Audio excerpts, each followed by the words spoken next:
السلام علیکم ورحمۃ اللہ وبرکاتہ۔ میں ہوں آپ کا میزبان حافظ محمد دانش۔ محترم سامعین و ناظرین، آپ نے جو سوالات ہم تک پہنچائے ہیں ان کے جوابات کے لیے ہمارے ساتھ موجود ہیں بٹلہ ہاؤس سے شاہ مسجد کے امام و خطیب مفتی احمد بن محمد ارشد خان صاحب۔ جی مفتی صاحب، ارشاد بھائی کا سوال ہے، تبلیغی جماعت والے الگ الگ مسجدوں میں قیام کرتے ہیں اور اپنے وطن سے دور شہروں میں جاتے ہیں، ان کی نماز کا کیا مسئلہ ہے؟ قصر کریں گے یا مکمل؟ بسم اللہ الرحمن الرحیم، الحمدللہ وحدہ والصلاة والسلام علی من لا نبی بعد، اما بعد۔ تبلیغی جماعت کے لوگ اگر 77 کلومیٹر یا اس سے زیادہ کی مسافت پر تبلیغی جماعت میں جا رہے ہیں تو ان کے لیے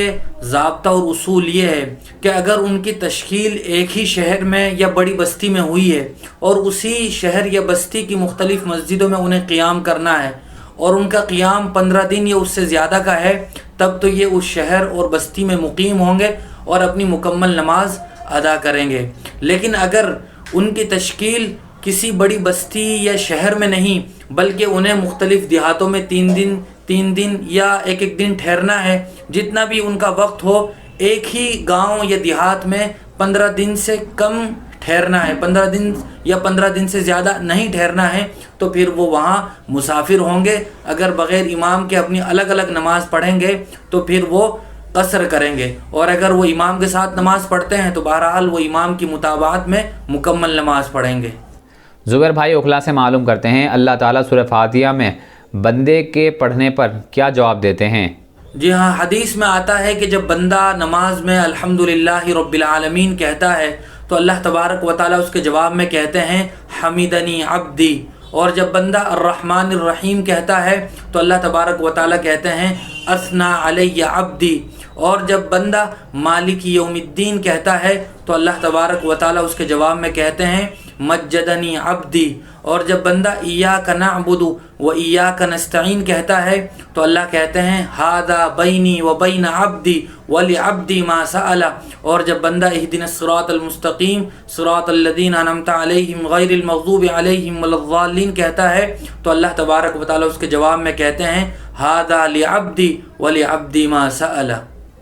عبدالعلیم بھائی صاحب کا سوال ہے، اگر کوئی غیر مسلم بسم اللہ پڑھ کر جانور ذبح کرے تو اس کا کیا حکم ہے؟ جانور ذبح کرنے کے لیے جہاں یہ ضروری ہے کہ ذبح کرتے ہوئے بسم اللہ پڑھی گئی ہو، وہیں یہ بھی ضروری ہے کہ وہ ذبح کرنے والا مسلمان ہو، لہذا اگر کوئی غیر مسلم بسم اللہ پڑھ کے بھی ذبح کرتا ہے تو جانور اور ذبیحہ حلال نہیں ہوگا۔ حماد بھائی کا سوال ہے، میں نے منت مانی تھی کہ اگر میرا فلاں کام ہو گیا تو میں مسجد میں 10,000 روپے دوں گا، میرا کام ہو گیا تو کیا یہ پیسے اسی مسجد میں دینا ضروری ہے، اور کیا ایک ساتھ دینا ضروری ہے یا نہیں؟ جی ہاں، منت پوری ہونے کے بعد اب اس آدمی کے لیے اس منت کی ادائیگی ضروری ہے، لیکن اسی مسجد میں دینا ضروری نہیں ہے بلکہ وہ اپنے اختیار سے جس مسجد میں بھی چاہے دے سکتا ہے، اور صرف مسجد ہی میں دینا ضروری نہیں بلکہ اگر وہ کسی غریب کو بھی دینا چاہے، مستحق کو دینا چاہے تو اس کو بھی دے سکتا ہے، اور ایک ساتھ دینا بھی ضروری نہیں، تھوڑے تھوڑے کر کے بھی دینا چاہے تو تب بھی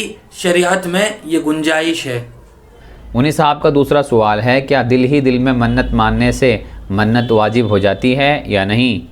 دل ہی دل میں منت اور نظر ماننے سے منت اور نظر منعقد نہیں ہوتی ہے، بلکہ منعقد ہونے کے لیے زبان سے تلفظ کرنا ضروری ہے، اسی وقت وہ منت منعقد ہوگی۔ ایک صاحب کا سوال ہے، مسبوق نے امام کے ساتھ سلام پھیر دیا، پھر کچھ دیر بعد یاد آیا کہ میری 1 رکعت باقی ہے، تو کیا اب سجدے سہو سے نماز درست ہو جائے گی یا نہیں؟ مذکورہ سوال کا جواب یہ ہے کہ اگر اس مسبوق نے سلام پھیرنے کے بعد کوئی منافی صلاۃ عمل نہیں کیا تھا، یعنی نہ تو اپنا سینہ قبلے سے پھیرا تھا اور نہ ہی کسی سے کوئی بات چیت کی تھی اور اسے یاد آ گیا، تو فوراً یہ بندہ یہ مسبوق کھڑا ہو جائے اور اپنی نماز مکمل کرے، قعدہ اخیرہ میں سجدہ سہو کر لے تو اس کی نماز درست ہو جائے گی۔ عبدالرحیم صاحب کا سوال ہے، دادا کی جائیداد میں پوتا پوتی وارث کیوں نہیں ہوتے ہیں؟